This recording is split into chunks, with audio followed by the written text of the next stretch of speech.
we're here back again on a Monday. Happy Memorial Day, faithful. It's your boy, the coach, here on the Coach's Huddle, and it's cover two by way of the coach and Jesse Naylor coming out of Last Second Sports. How are you doing, Jesse? I'm doing fantastic, brother. A great weekend, long weekend. It was beautiful. I can't complain, man. What about you? You Dude, doing good? the weekend was awesome, man. Cooked out, you know what I'm saying? Got some burgers. Went over a friend's house, man. Got a mean brisket going, you know. Mean brisket. Dang, that's intense. Yeah, man. Had some good times, man. Memorial Day's out. Summer's coming. We're in the full throes of the spring. And we've got OTAs coming up. The 49ers have just rounded off what seemingly seems like a stable offseason, right? Sobering offseason. We can go through all of the hot hits of what has happened, but let's just go ahead and we're not going to bury the lead. Let's start with what is the hottest topic right now, which is Brock Purdy's 5-year, $256 million contract. Now we already know the deets. We understand how it lays out on the salary cap, and I think we're in consensus that we like the deal. Right? It's kind of like for lack of a better term, perfect scenario deal that we have. But let's kind of go back into what it was like before the contract, where I think that this is very apt for you because there are some, and I think you kind of championed this narrative in a sense that we will know where Brock Purdy is once he gets paid. When Brock Purdy gets paid, then we'll know how to assess him, how to judge him fairly as a starting quarterback with the requisite money that he's making.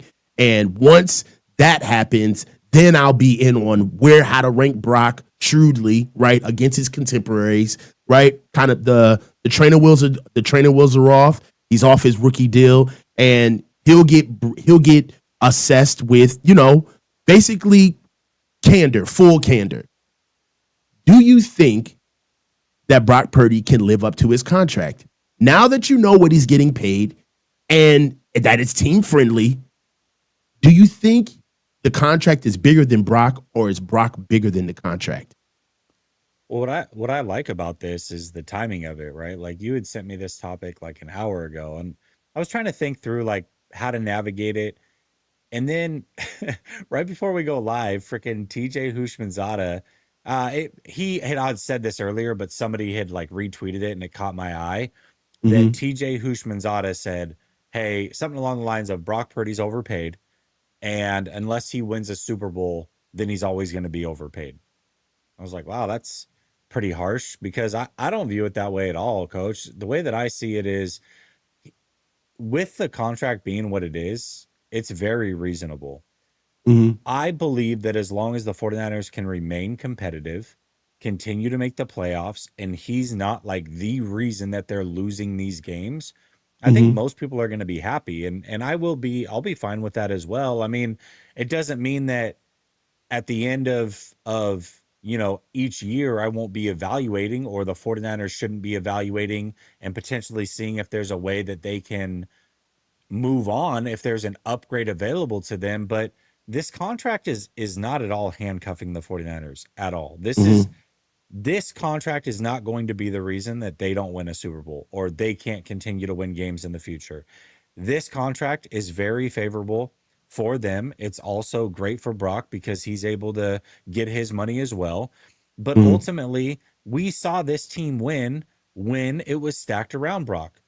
We Right. even saw this team win when it was stacked around Jimmy Garoppolo. So as long as Brock Purdy can just continue to be the player that he's been and the 49ers can rebuild this thing, I think most people are going to be fine with the contract. Now, I definitely do acknowledge that there are going to be people out there that may hold him to a higher standard now, where if he has a bad game, they'll be like, oh, there's a $53 million quarterback, huh? Or there might be fans of other teams that, that say things like that. But I think the people that are intelligent enough to know exactly what this contract is and what it is not, as long as he plays well enough for this team to compete for playoff spots, and once they're in the playoffs isn't the reason they're losing, I think he's living up to the contract expectations for me personally. I agree. For me, I was gonna, kind of throw a monkey wrench at this topic and say, hey, can Brock Purdy live up to the new contract? In a sense, he doesn't have to. Right now, this is the money that Brock Purdy is getting paid, juxtaposed to his actual cap number. We are right where he needs to be for us to still put people around him for him to succeed. I think that the conversation stays the same. He got paid still in the ire of, hey, nobody can say the argument. This is what I love about this contract too. This completely kills we mortgaged our future for Brock Purdy. There's no way in the world that we can get a team around him now for us to be able to be successful and for us to be competitive. What this really does is that this puts the conversation exactly where it always should be. Kyle Shanahan. This contract has taken Brock out of kind of like the blame game. You can't scapegoat him anymore. He's getting paid for what he deserves, what he did for us, and they have more than enough room to go out and be a successful team. Because I know this is going to come during the year.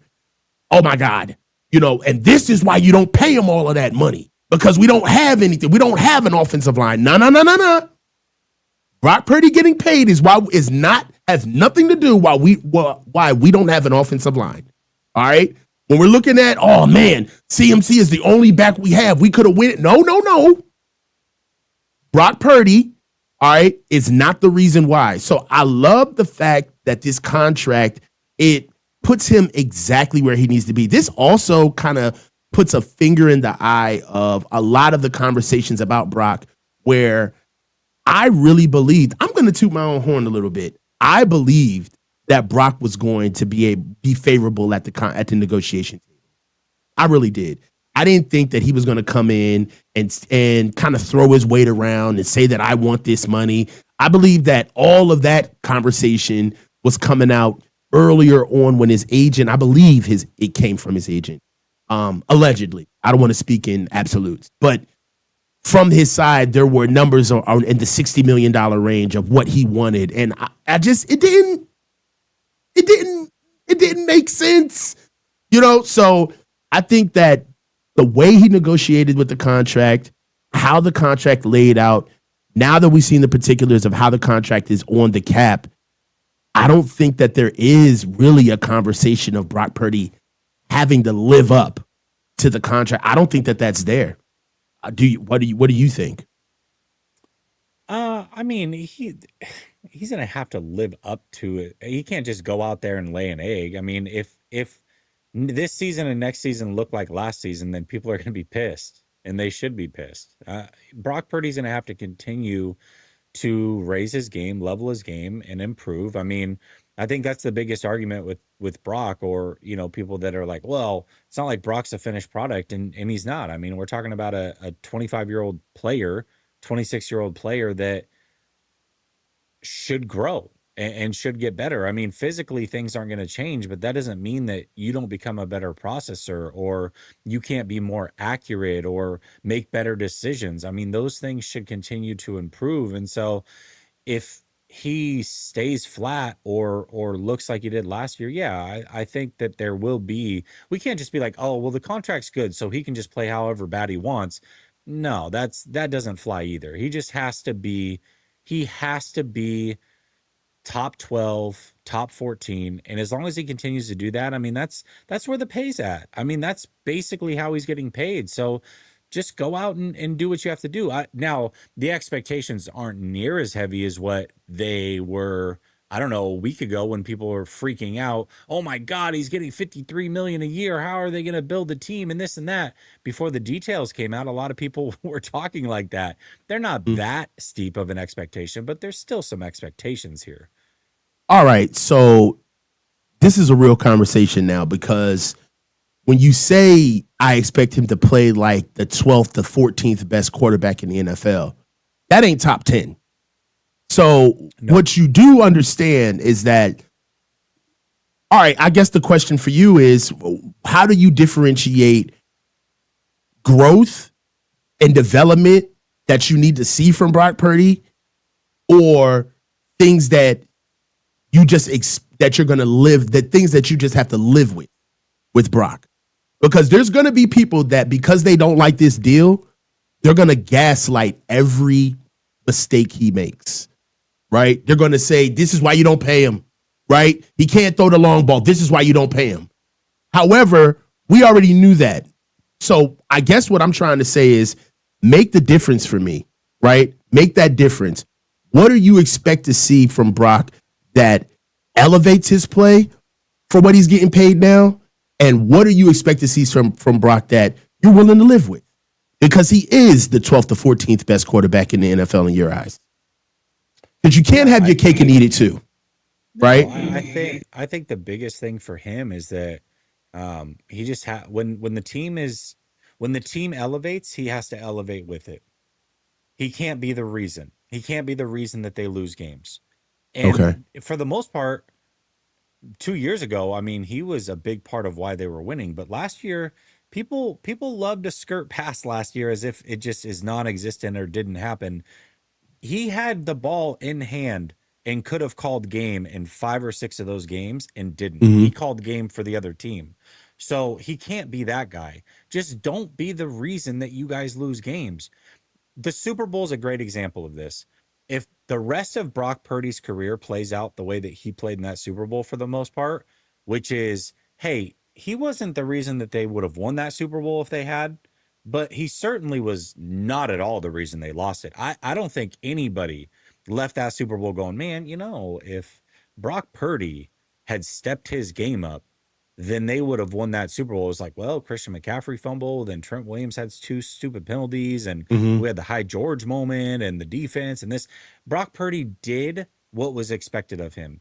That is the same expectation that I have for him now, which is, do not be the reason that you guys screw it up. And just protect the ball at a higher level. This stupid YOLO, throwing it downfield into double coverage, not seeing where you're throwing, all that has to get cleaned up. But I'm never gonna expect that now Brock Purdy gets paid a lot of money, so he has a top 5 arm. No, that's not. That would be a crazy expectation. So just you can't be the reason that your team loses, and that's where he's being paid. Right now, he's not being paid to be the guy that carries a team. I know that that's going to be the expectation for a lot of people, which is, oh, you're paid now, so you better carry. He's not being paid to carry. That's not what those salary cap hits say to me. Those salary cap hits say, hey, we're not quite sure. We're going to give you some guaranteed money. Go out there and just continue to play sound football and make good decisions. That's what I want to see from Brock Purdy. All right, so let's get to it. Now that the deal is done, all right, we're going to stay on this topic for a little while because I have some questions for you, because I know quarterbacks is what you do. So, all right, so one thing that I need to see right now is that, all right, Brock is getting paid as the 12th to 14th best quarterback in the league. All right, at what point are we going to realize that this was a brother-in-law agreement? Right? Quarterbacks who believe that they are top 10 in the league don't acquiesce to these type of deals. They don't do this, right? So we have to believe that there's a part of Brock and his contingency that understands that we fell exactly where we needed to be because we knew that we weren't going to get Josh Allen, Lamar Jackson money. We knew we weren't going to get Patrick Mahomes money. Of course. So in a sense, if we're having a real conversation, Brock knows that he's not elite, which is fine for where he is in his career. My question is, are we assessing Brock as a young quarterback who is supposed to be hitting a ceiling? Are we going to be assessing Brock for him to be at his level best, which is 2023, and say, listen, when you're clipping, we'll get that. At best, don't lose the game for us. What are we really saying? And if we are saying that, the reason why I kept Mr. Joe's comment up here, and if we are saying that, are there some people that are excited about this deal because they know that Brock it was a great team deal, but two things can be right at the same time. This looks like a a bridge quarterback deal, not a quarterback that they believe is going to be their force contributor. It's going to be, they're not, this money, the way this money is rolled out, the fact that they have outs at all 3 years, he's front loaded the contract. Nothing about this deal says that, hey man, we had to pay him this money because it's just Brock. We're not going to lose him. A lot about this deal said that they understood exactly where he relied. So is he a bridge, or are you going to be assessing him as the quarterback of the future? I mean, I think that he's going to have to bear that out and prove that over the next couple of years. I mean, I'll give you an example. I think uh, when Baker Mayfield signed his deal with the Buccaneers, Mm-hmm. that was a bridge quarterback contract. I mean, it was laid out different, but that was a bridge quarterback contract. I think Baker's proven enough to the Bucks that he's probably their guy, and he's going to get himself a pretty dang hefty deal and expected to be the guy going forward. I think with Brock Purdy, there's so many questions because you had the one really good year and a half a good season, and then you had a not so good year. And I think the 49ers are going to try to figure that out. Now, I think if Brock Purdy continued to play and it looked like it did last year, where he struggles when things aren't great around him and he continued to make the same silly mistakes after, the next 2 years, if they didn't find a way to get out of that contract, I think that would be a mistake, right? But I Mm-hmm. think that that's the beauty of this contract is it truly allows them to assess him for another 2 seasons, maybe 3 if they need it, and Mm-hmm. figure out what they think he is. Maybe at the end of this they do think he was the bridge and then they go find his replacement and they move on from him. Or maybe they're like, "You know what? No, no, no. He's the guy. We weren't quite Mm-hmm. sure before, but now we know he's the guy. Let's move this money back. Let's rework this deal and keep this thing cracking." So to me, I think that we just have to assess him as it comes. I think we're truly in a period where we're still assessing, and we can't Mm-hmm. say, "Hey, he's this or he's that." We'll find out. We'll all find out together. But Mm-hmm. I don't think again if he doesn't end up being that guy that people hope he is, it also doesn't make him a disappointment. It's not like he's getting paid so much money that they can't overcome him being a top Mid. 12, 14 quarterback or a mid Right. quarterback. They can. They can. They Yeah. absolutely can. They can win with that. They did it with Jimmy. Jimmy Mm-hmm. was the definition of mid, man. He He was was mid. slightly worse than mid. All right. So, yeah, Mm-hmm. you can win with this contract. It's not a crippling contract whatsoever. And while we're all figuring it out together, then the 49ers can continue to win. And they have proven that. Brock has proven that. As long as the roster's elite around him, they can win football games, and he can be a big reason as to why they win football games. When the roster hasn't been elite around him, he makes some stupid mistakes that really show up on tape. And we'll see what he truly is when even keel roster bears out. Hey man, I love it. I think that what this deal really does is that it's more of a wait and see. It gives us more time, but not in a kick the can down, not in a kick the can type of sense, but Yep. it gives us more equity to not only see what Brock can do, but be able to make decisions literally year by year. So I love it. Let's get into our next topic. Is 2025 a throwaway year for the 49ers? After a notably quiet offseason in free agency, with losing notable players, not garnering much, whispers of a soft rebuild have begun. With a roster shifting towards youth over experience, could the 49ers be sacrificing playoff contention this season to set the stage for a stronger run in 2026? What do you think about how they've built this year? Some of the things that you may have seen them not go after. I know that we've been hardcore on offensive line. Drew Dahlman slipped through our fingers. I believe that we were reaching for him at one point. We really haven't made any moves of starter quality guys that are going to come in for us. Maybe a couple of backups, some veteran guys. But what do you think the true mission is? You know, when Kyle starts OTAs and meets with literally the entire team for the first time, right? Rookies, vets, everybody. What do you think his mantra is going to be this year? Do you think he's going to say, "Hey, man, we're pushing for a championship this year"? I mean, what do you think their plan is? Oh, I think Kyle's message has to be they're pushing for a championship. I don't think you can have veterans in that room like Kittle and Warner and Trent Williams. Brock Purdy just said it over the radio last week that this is still a Super Bowl team. You got CMC. They that has to be the expectation. But I think the reality is this season's super important. It's certainly not a throwaway, right? It's not like a throwaway where it means nothing. This season means a lot because this is building on the guys that are year two guys and rookies that they're going to have to rely on. This is the new coming of their core. Who's going to make it? Who's going to make the cut of the core and who is not? Right. So they have to figure this out over this season. It is super important. And I think it's important that they make the playoffs as well. I do think it's important in setting that tone for some of these young guys. You think about it, the guys that were rookies last year, they didn't make the playoffs. The expectation was to go win a Super Bowl. They heard that, but they haven't been in a playoff run. So if they go their first 2 years of their careers not making the playoffs, and then these rookies don't make the playoffs, where's the winning tone?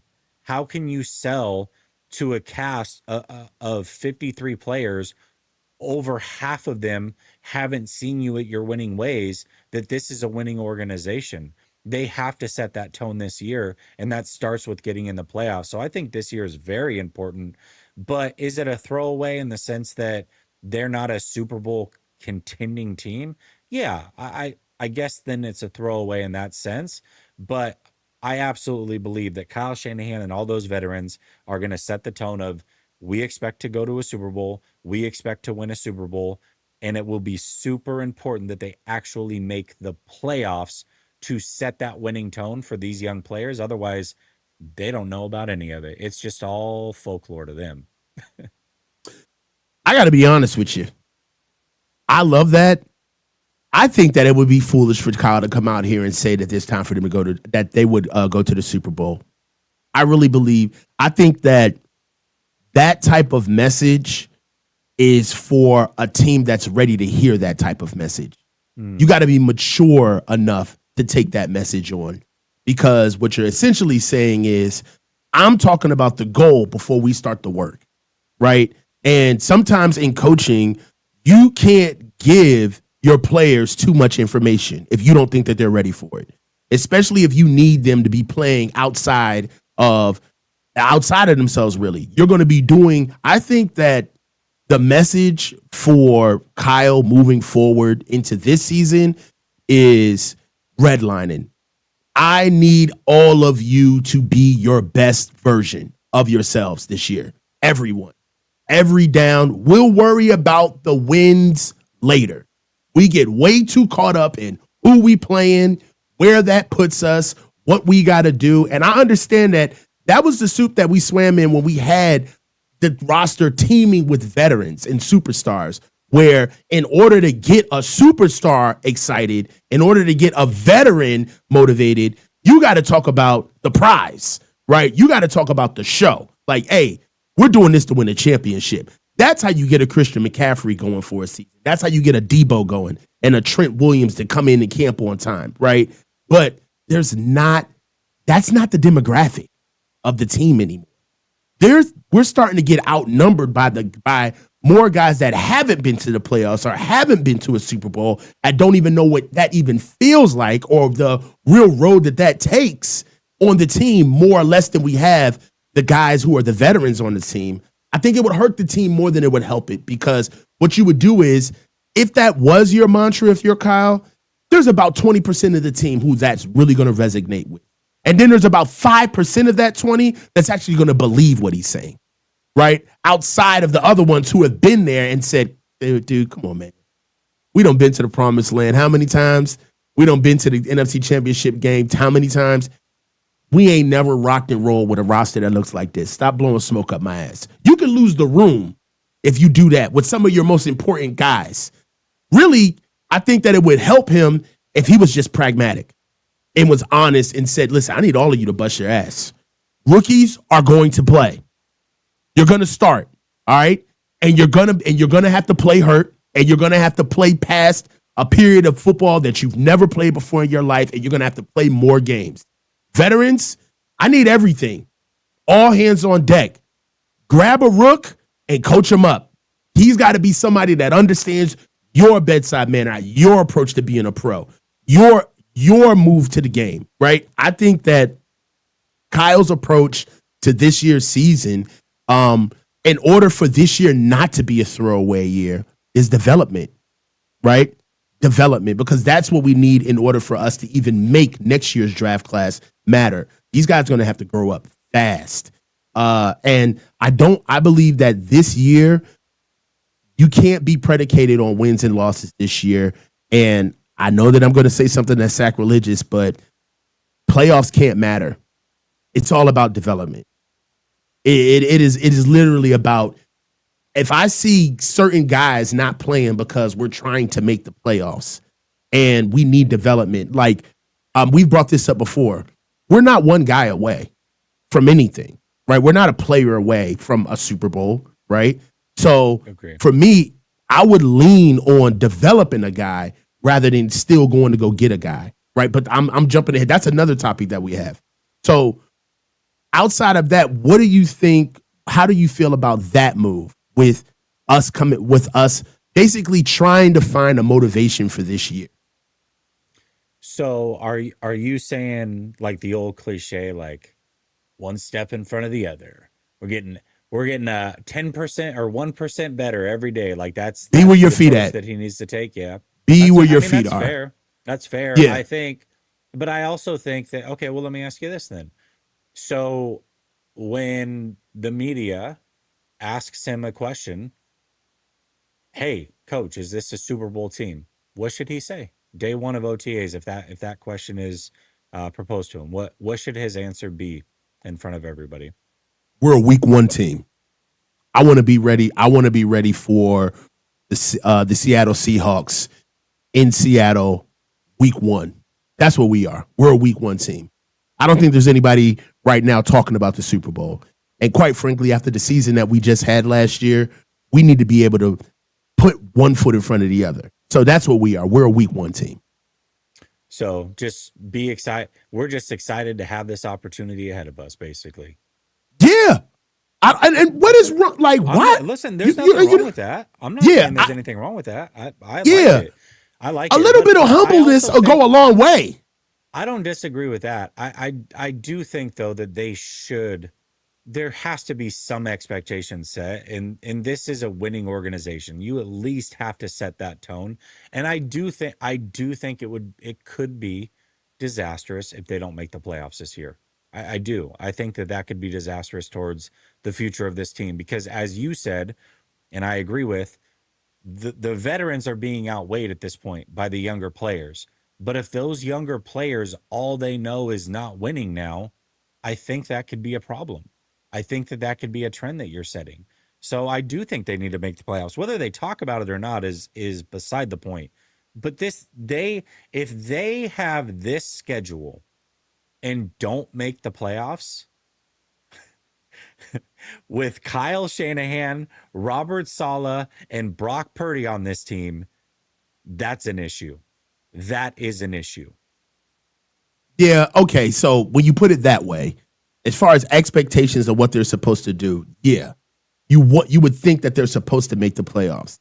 But as far as the mantra that I would be telling the team, I just don't think that talking about the Super Bowl or deep seated playoff positions, or like the conversation, last year, the year before last, conversations of, man, the Niners, we really got to stop playing around. We got to start fast, and we got to be able to get that number one seed, because that's what bit us in the ass the season before. Like, that was the kind of like the talk of what was going on at that time, right? All I'm trying to say is, what is the real conversation now, realistically? What should we be talking about with the team? And I understand no less than the playoffs this year because of the easy season that we have. But is it realistic to talk about the Super Bowl? I don't think that it is, but I also think that if it's brought up for whatever reason in a team setting, that Kyle can't just be like, "Nah, guys. I mean, it's all about we." He's got too many veterans that are here that are playing football. maybe in some cases beyond what they want to, trying to win a Super Bowl. So you can't, it's a fine balance. And I don't envy the job. It is a fine balance because I guarantee you that if you put a lie detector test on Kittle and Trent and CMC and Warner, they're like, hell yeah, we're going to win a Super Bowl. Hell yeah, the Hmm. expectations to win a Super Bowl. And they would believe that crap. They would believe it. Whether we believe it or not is irrelevant. They would believe it. So You Kyle think can't come in. honestly, you think they believe it, I Jesse? do. I genuinely Okay. do. Yeah, I Okay. genuinely do. And I think that if Kyle came in and poo-pooed that, then that wouldn't go over very well either. So it is a fine balance. I don't think I honestly don't think those boys think that they're going to a Super Bowl this year or even Super Bowl contention. I believe that they think that they are dangerous when they play with each other, but the way that they folded up last season, I just think I mean, okay, would you think that that's delusional? Um, I don't know. Would it have been delusional to the Washington Commanders went into week 1 last year thinking they were a playoff team? Wouldn't you think that would have been a little delusional to believe that, hey guys, you think you're going to go to the NFC Championship? You're delusional. They I'm did not. it. I'm all right. First of all, I love the fact that I don't want to kill your analogy, but they had a quarterback that they really believed. That's But he was a enough. rookie. They But believe in they really Brock. they You don't think no they believe in Brock? yeah, and then it took them all season to start him until everybody got hurt. That's not what I'm talking about. There's a difference between picking number 2 overall. All right, if we had the faith that we Right did, now, right now, I'm saying the 49ers team that is here currently in this building, mm, they believe in Brock. They believe they have a guy that they can win with. They have won with him. When Jaden Daniels entered that room last year and had never taken an NFL snap, at that time, if those players to a T were like, we're going to be in the NFC Championship, you would have been like, that's delusional. all right, That's okay, delusion talking. all right. I'll acquiesce. Yes, I would say that's a little bit too much. Yeah. So, I mean, All right. I don't believe, trust me, I don't believe the 49ers are Super Bowl contenders. Like, I have said very clearly they are not that. But I can see a scenario where you've just paid your quarterback, you're getting CMC back. Ayuk is coming back at some point. Trent Williams is coming back. That those guys go, yeah, we think we can go to a Super Bowl. Yeah, I do believe that they can believe that. Whether I Mm-hmm. think it's delusional or not is beside the point. I think they believe that. I do. Okay. Okay. So, all right. So, listen, I understand that. I understand the pragmatic side of it and where how they get down. Let's go through a couple of super chats. So right now, our guy Sir Cash Money, howdy, Coach and Jesse. I learned how to bake sourdough bread to impress a lady I crushed on at my bakery. I had so much fun learning this new hobby that I no longer care about seeing her. Dog.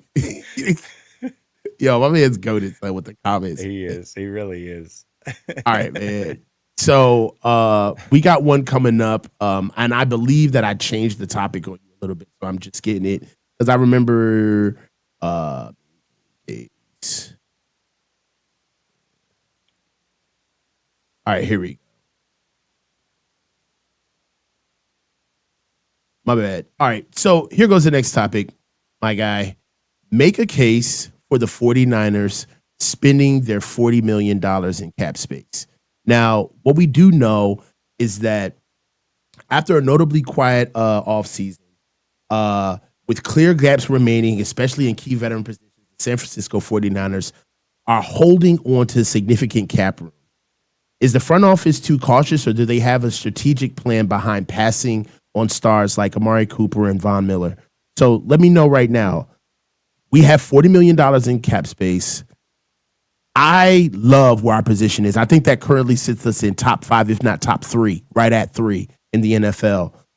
Make a case for what we should do with this $40 million or standing pat and just keeping our money.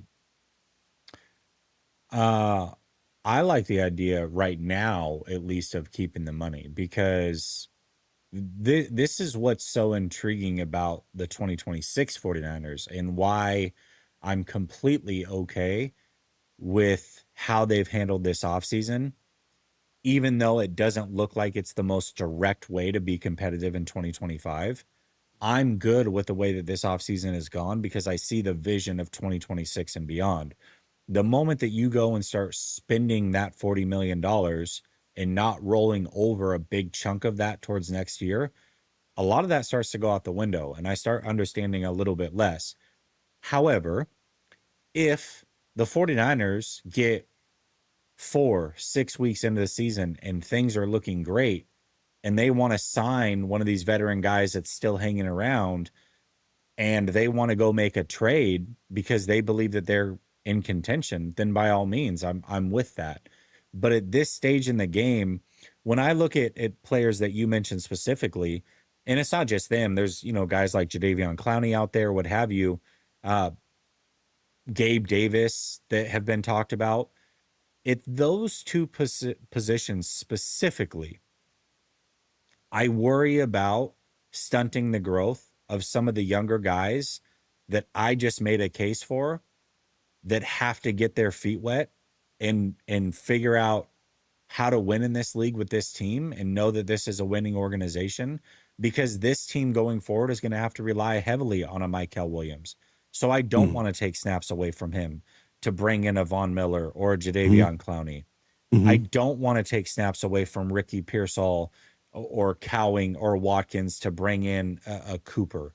That's not what I'm wanting to do because I don't believe that they're a Cooper or a Von Miller or a Clowney away from winning a Super Bowl. Now, again, if they start out hot, let's say they start out 5-1 or something, and they want to go make a trade, and it looks like, wow, these rookies have really progressed a lot faster than what we were hoping for. And some of the other second year guys have really stepped up. This team does look like a legitimate contender. I wouldn't have an issue with it then. I just think right now, stopping this or cutting off that growth before you even have an opportunity to see it would be foolish. All right. So, what about being able to get somebody that can still pace us through, right? So, not one guy away, but a guy that can actually last, right? So, a Chase Young is a rental, right? I don't want a rental, and Amari Cooper is a rental. We're not going to get more than 1 or 2 years out of Amari Cooper, right? Von Miller, in a sense, would be a little bit of a rental, right? You don't get a Von Miller unless you need him to actually get you over the hump in a couple of games. You don't get Von Miller for a season. You get him for a reason, right? Um, but Trey Hendrickson is out there, right? At 31 years old, I mean, his cap hit right now is manageable. In 2025, his cap number is 18.6 million. He's covering only 6.5% of the cap.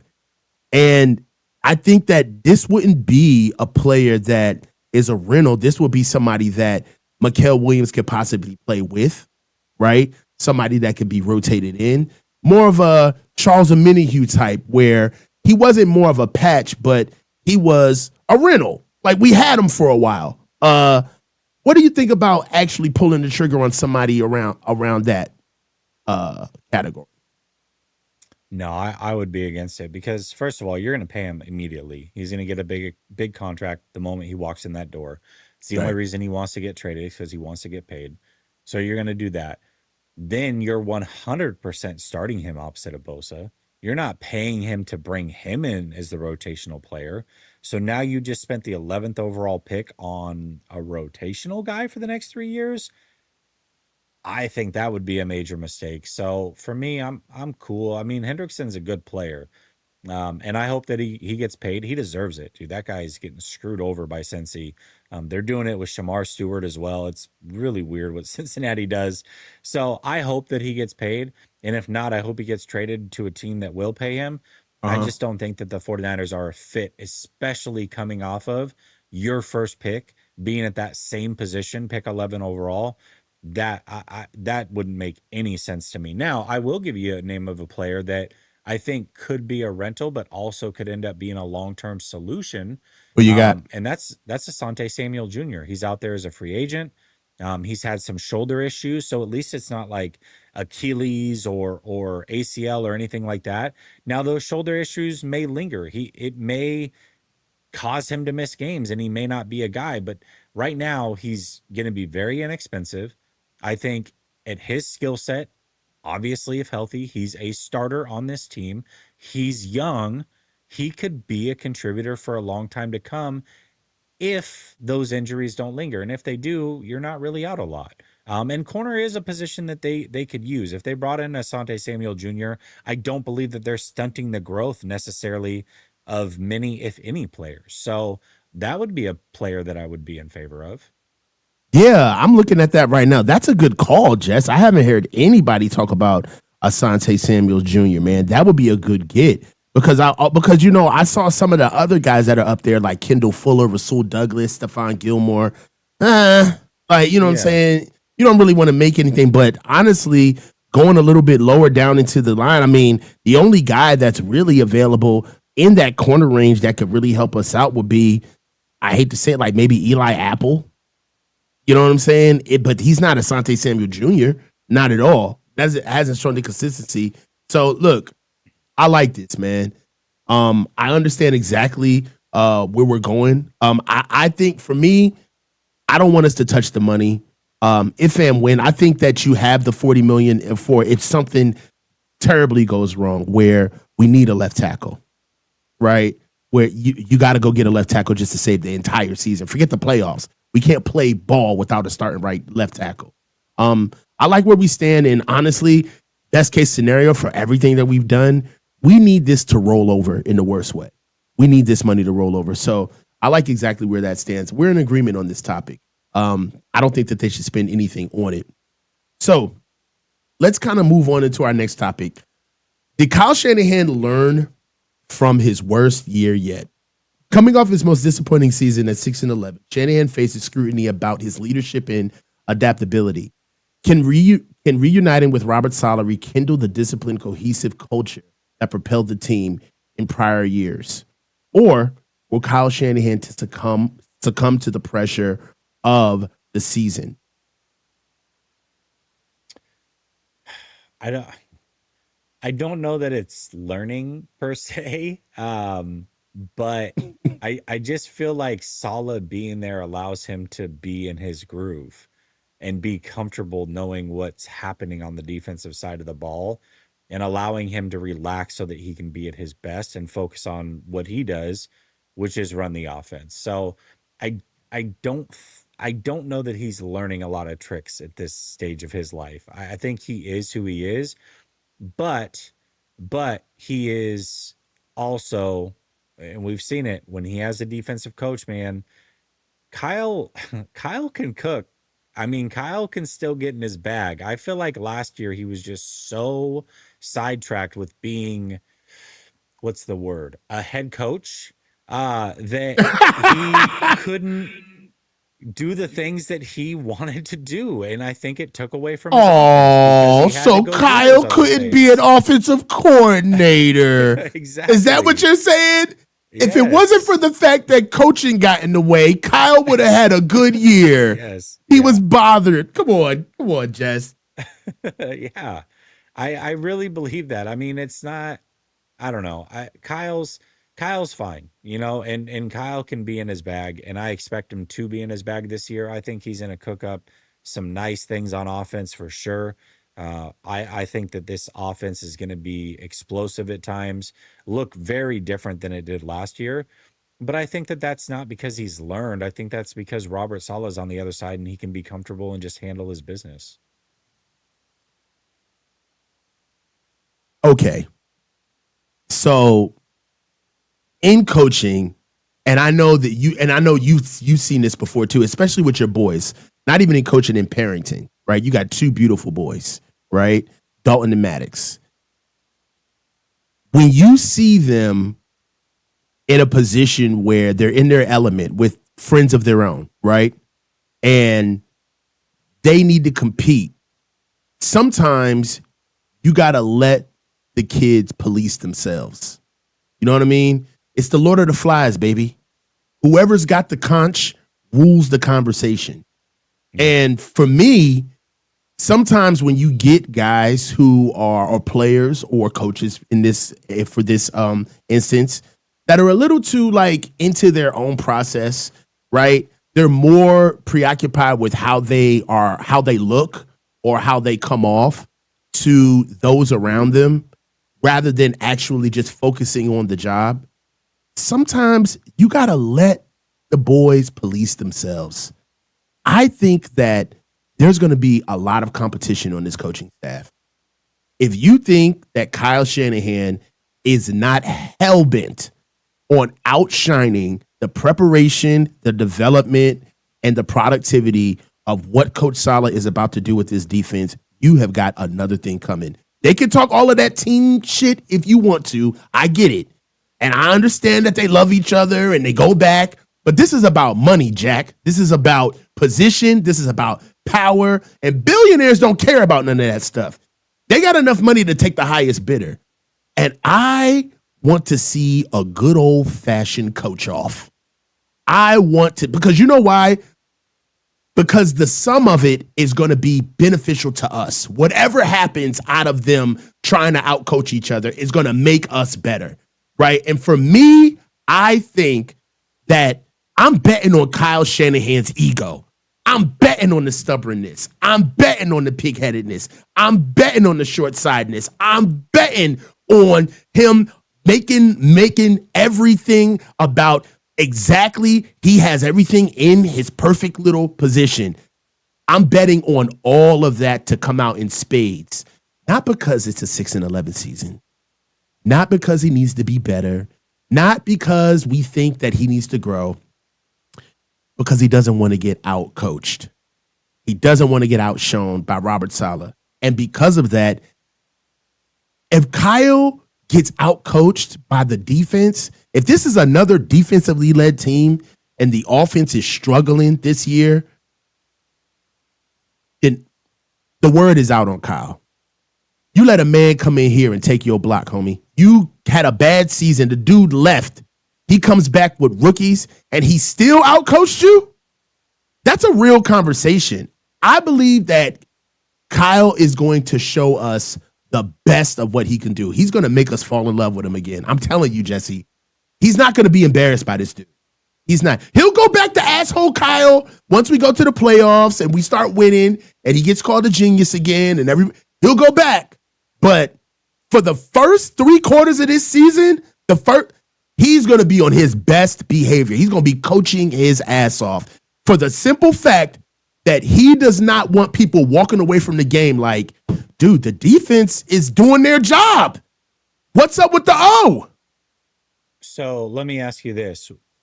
If you had to bet on a unit having a better season, the offense or the defense, which one do you think has a better season and why?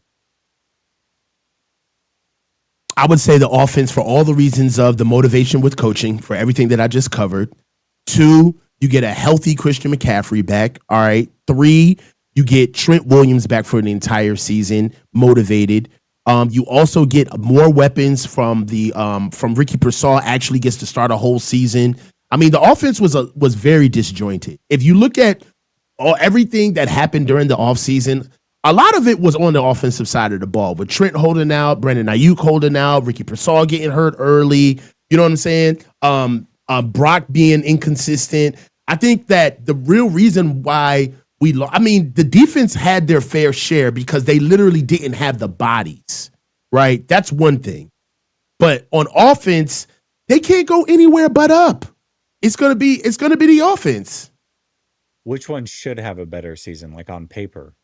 Should be the offense, right? It should be the offense. Yeah. I mean, they're getting back more talent than the defense. Yes, it should be the offense. You know what I'm saying? That's how I feel. So I really believe that if Kyle shits the bed this year, get him out of here. Because if this can't motivate you, what will? You know what I mean? Yeah. Like, if this doesn't motivate you, what will? If we get outshone by this defense with all of these rookies on it, Robert Saleh first coming in. I mean, yeah, he's been here before. He's a coach, but he is a new defensive coordinator. He's still got to get some shit off the ground. right? So it's not like things are just humming for him. So I mean, I see that. I really believe that Kyle's going to bounce back this year. I think the best unit might be the special teams. We didn't even talk about them. Mm, I I think like, they but coach. dude, I'll tell you what, man, You Brant like Boyer, Boyer, bro? I do, You like Brent yeah, I Boyer? do, I do, bro. When I listened to him talk, I was like, all right, there. This is somebody that gives a damn about the special teams. This is the first time I get the feeling that special teams is at the forefront of people's minds. The way that he talked about it, man, that dude is passionate about special teams. I loved it. Yeah, I mean, my thing is that I really want to know what we're going to do with Jake Moody. I mean, Yeah. for me, if Jake Moody wasn't a draft pick, would he still be here? No, zero chance. Exactly. So I mean, I don't know. You know, I don't think that I think that the reason why they're letting him fight for his job is because of the draft, because of the draft and the draft compensation that they put on him.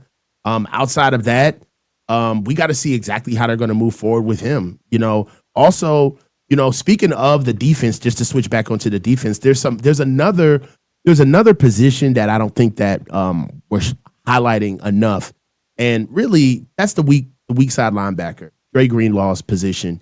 As the Niners look for their next defensive counterpiece um, to Fred Warner, will Nick Martin's athletic upside or D Winter's tenacity fill Dre Greenlaw's shoes and become the new leader of the unit? And is there a dark horse candidate that we're not looking at for this position? Tatum Bethune. I mean, I Yeah, think that's the only one that might be a dark horse. I think I don't know, man. Is it me? And it seems like maybe the team doesn't believe in him, and if they don't, then I guess that it's not going to matter. But God, I really feel like D Winters can be something, man. Like I yeah. don't know. I watch him play, and I feel like his reckless energy, as long if it could be honed in the proper manner by Robert Sala, that they absolutely can turn him into something. I really believe that. And Nick Martin, who knows? I mean, I still think he was overdrafted, but I see the vision with him. I think he's a good blitzer, and I think there's some things he brings to the table. I'm hard pressed to like give this job year one to a rookie who wasn't drafted in round one or round two. It just doesn't I make really sense. it Yeah. doesn't. I think D Winters is going to be better than Nick Martin this year. I do. Mm-hmm. So I would go with at least initially D Winters, but the only thing that holds me back is I don't know where they stand with him. Every time they were asked about him, it was like, "Oh yeah, no, D, yeah, he's on the team." It's like, "Oh, yeah, no, we know he's Yeah, there." that's It was awesome. Yeah. yeah, he's gonna yeah, no, like he'll like compete with like him like seven other guys, and we got the draft, and we'll bring in another guy. It's like, okay, well, maybe they don't like D Winters. I feel like D Winters has some talent, and I see a lot of qualities that we liked in Greenlaw early on. I see that in D Winters. Not quite as good, obviously. I mean, Dre Greenlaw really did hit the ground running. Like by the end of his rookie year, he was something. But I also don't think Winters has had that coaching either. He hasn't. He's He not didn't get to blessed. sit. Dude, Yeah. Greenlaw got to play immediately after Quan Alexander went down. So he had the veteran leadership in Quan Alexander. He had Robert Sala and D'Amico Ryans. If Holland. D Winters had been given those guys, you don't think that he could have shown a little bit more by now?